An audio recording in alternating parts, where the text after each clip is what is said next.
وقولك gurigu ka degan yahay magaalada Hargeysa Cabdikariin Maxamuud Cabdilaahi erayo ku muujinayo jacaylka baahaye ee uu qabo Fatuun Balbalaarka oo ah fanaanad sida uu aaminsan yahay codkeedu yahay mid qanciyay ayuu ku sharaxay gidaarka qolkiisa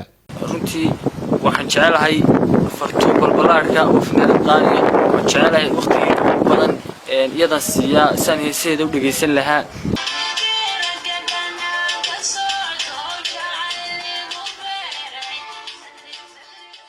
dareen ahaan waxa uu sheegay inuu ku habo maqalka dhigihiisa inta badan heesaha ay leedahay Balbalaarka oo badi uu daawado muuqaaladeeda isagoona ku sifeeyay fanaanad qurux eebesiiyay fanaanad qaali aan jecelahay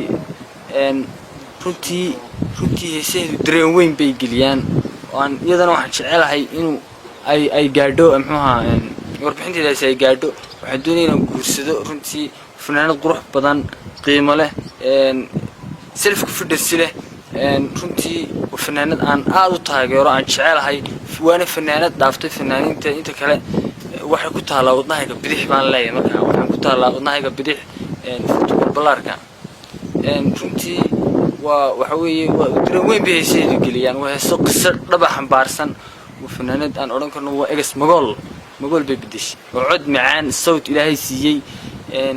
waxaan ilaahay ka baryaan laba dhamaana aan noqono Balbalaarka ayaa dhawaan sheegtay inay Hargeysa ugu imaan doonto taageerayaasheeda arrintan ayaa feejignaan dheeri ah ku abuurtay Cabdikariin isagoona sheegay inuu garoonka uu ku sugayo tan iyo markay imaanayso magaalada Hargeysa Balbalaarka waxa tahay qof xushmad leh aan jecelahay respect weyn ma ku haya I love you Hargeysana runtii 24 hours waxaan taagnaa airportka riyada wiilkan oo ah inuu jacayl la wadaago Balbalaarka waa mid inay dhabowdo uu filayo kadib marar badan oo isku dayay inuu soo bandhigo jacaylkeeda laakiinse ma aha markii ugu horeysay balse waxa jiray dadyo kala duwan oo jacayl ay u qabaan qof kale ku soo bandhigay baraha bulshadu ku wada xidhiidho Sakariye Ilyas Jakarta Hargeysa